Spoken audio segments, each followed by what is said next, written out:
Hey guys, it's Clint. I just got finished uploading a video. The one you would have seen it yesterday.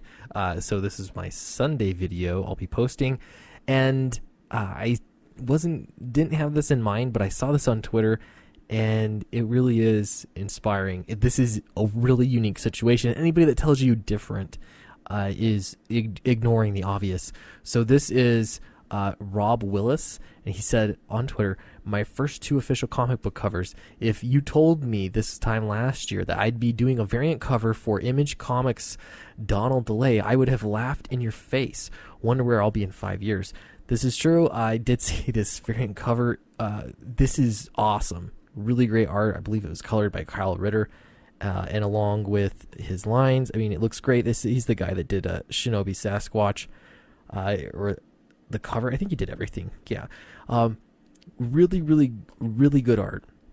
And this is coming from somebody who hadn't worked in comics, and he's been amazed at where he has come in such a short period of time. Now, if this was the only person that had been doing something like this, it would be like, wow, that's a standout example. This circumstance is great and so rare. But the truth is, this isn't rare. This kind of thing has been happening over the past year, 2 years, time and time again with a whole bunch of different people. Now, I'm not saying that comics is just easy to get into and you just have to put it out there, and then, you know, if you build it, they will come.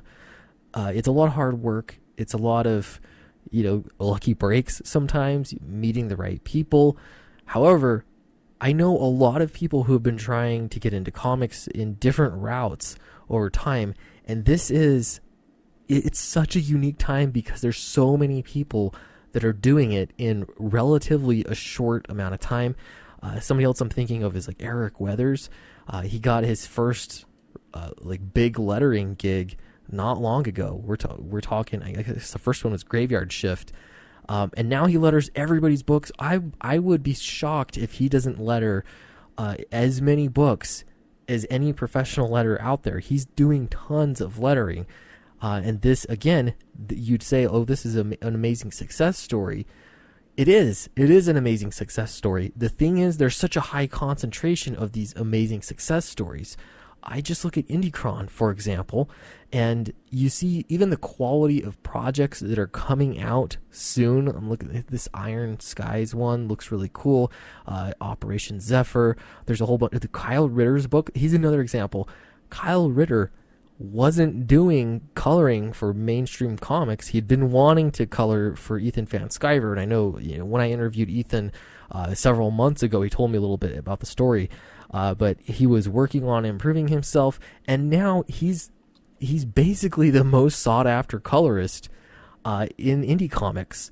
I can't think of anybody else that's sought after as much, and his colors are fantastic. Obviously, you have to have talent, but there is absolutely opportunity here that you would not see elsewhere, and a lot of people making some good money as well, and really in a relatively short period of time. You know, when you compare it to how things were before. So speaking of how things were before, one of the places I used to go quite a bit for information on comics, writing comics, breaking into comics, all that kind of stuff, is Jim Zub's blog. And he has a lot of good information there. And this is actually where, you know, I got contact information for him, and I talked to him a little bit. This was, you know, a few years ago, and he was always nice enough to give me some pointers here and there. But all of this, you know, breaking into comics, he really, when I went through this blog, it feels like such a daunting and impossible goal. Like, it's near impossible to get there. And it's not that that's how he wrote it or anything, like he wasn't explaining it correctly. It's just that was the lay of the land. This is how things worked before. Even we'll get here into, and I think I've looked at this article before, and it's really just going over Ed Brisson and some of his comments on breaking into comics, staying into comics, that kind of stuff. And he says, you got to make comics. And you know, the complaint is, how do I make comics? I need a creative team. How do you get a creative team if you don't have a name? No one cares about you. All of this has been difficult. I know writers have a whole set of problems that they come across, whether it be financing the whole thing themselves, finding a good artist, finding professional people to work with, whether it be colorists, letters, artists, etc. And then once you get the creative team together, how do you get people to see it? Like, there's all of these problems that had traditionally been in the way, and now something's changed. It's I would say it would be a phenomenon. It would be something unique and special if we were just talking about Rob Willis, right? If we were just talking about him now having made this progress, well, that's great. Well, maybe you add someone like Eric Weathers to it. Oh, that's great. He just got into lettering, and now he happens to be an independent letterer, not working for any major publisher, and yet he still has enough work that he's lettering everything, and he's sought after to do the lettering because there's a network of people. There's a network of creators and a network of consumers that are willing to give people a shot and buy their books, check out books, things like that. If it was just those stories, that would be, like a flash in the pan, but it hasn't been. It's been, I don't know, 2 years, 2.5, 3 years, something like that. I've been in the game not even for a year yet, really into comics. Now, I'd been in Comicsgate, I'd been trying to break into comics for years before, and sending submissions in to, I think, like the traditional route was always an anthology, and it always just felt like you couldn't really tell a substantial story. That's even more difficult as a writer, to have people read your stuff when you only have like 4 pages, 4 to 10 pages. It's really difficult. And there's nothing wrong with doing that. It's fine to go that route if that's something that you want to do. But if we all agree that the best way to get into comics is make comics, and that's what Ed Brisson is saying, make comics. Well, how do you make comics? How do you find creative teams? How do you do it? How do you do it and not lose your shirt? How do you do it and actually make a profit, and be listed amongst people that are professionals that have worked in the industry? And then, like, right next to him, I'm looking at Red Rooster here, professionals. And then you scroll down, and then there's all sorts of people that are just new into comics. Well, I pointed at Brand. That, again, Kanan White. How has his life changed as a comic book writer just recently? I know he's launched Brand before, and it failed before, and now he's got, there's more than 44,000. I gotta check this. What's current? Yeah, $66,000 for Brand, and yeah, the artwork looks amazing. He's connected with an amazing artist, Kanan White, but this is, for him, this is his debut into the industry. This is amazing. Something amazing is happening.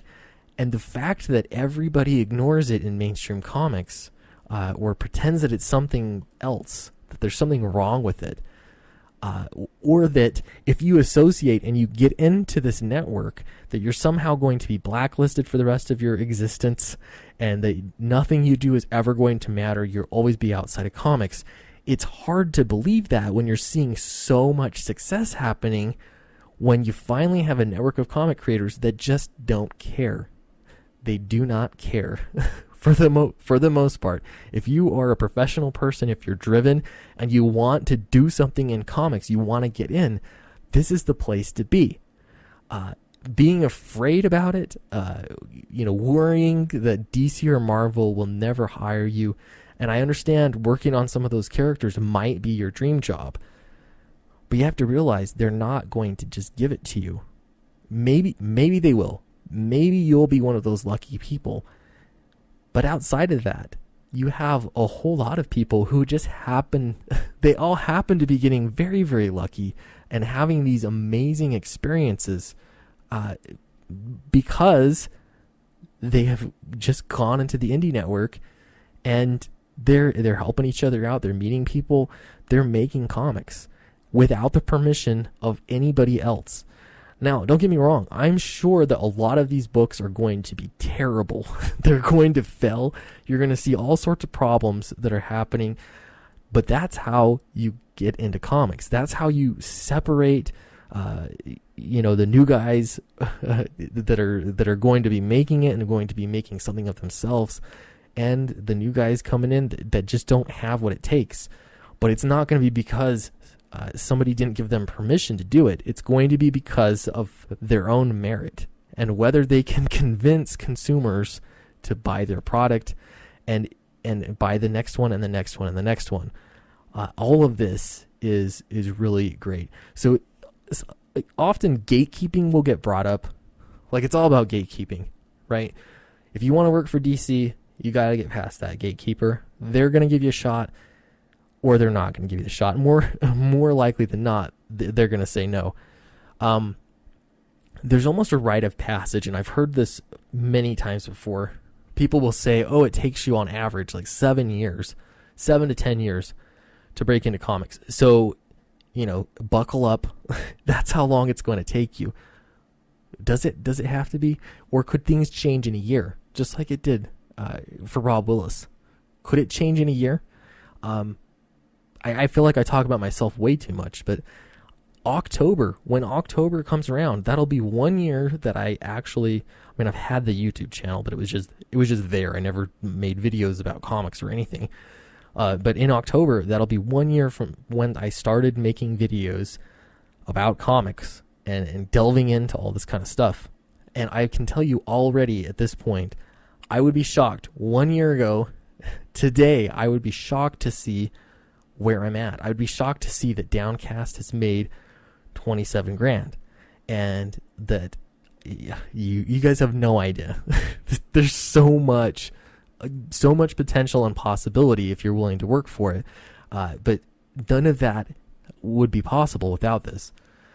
So I realize this is kind of a rant, but this is a trend. To dismiss this and say that it's nothing or that it's something's, it's going to just go away.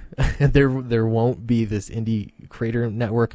I don't know. Things might change in the future. Who knows? But this is going to be a time that will be remembered because of all of the creativity, the intellectual property, and all of the new creators and old creators that have really made their mark on comics during this time by being brave enough to just associate and ignore the status quo and bypass that gateway to entry. You don't need to wait 7 to 10 years. You can do it now. That is what's so amazing. So I'd love to hear what your thoughts are in the comments below. Let me know. And if you haven't been Downcast, go ahead and check it out. It's in the link in the description. And I'll see you next time. Thanks. Bye.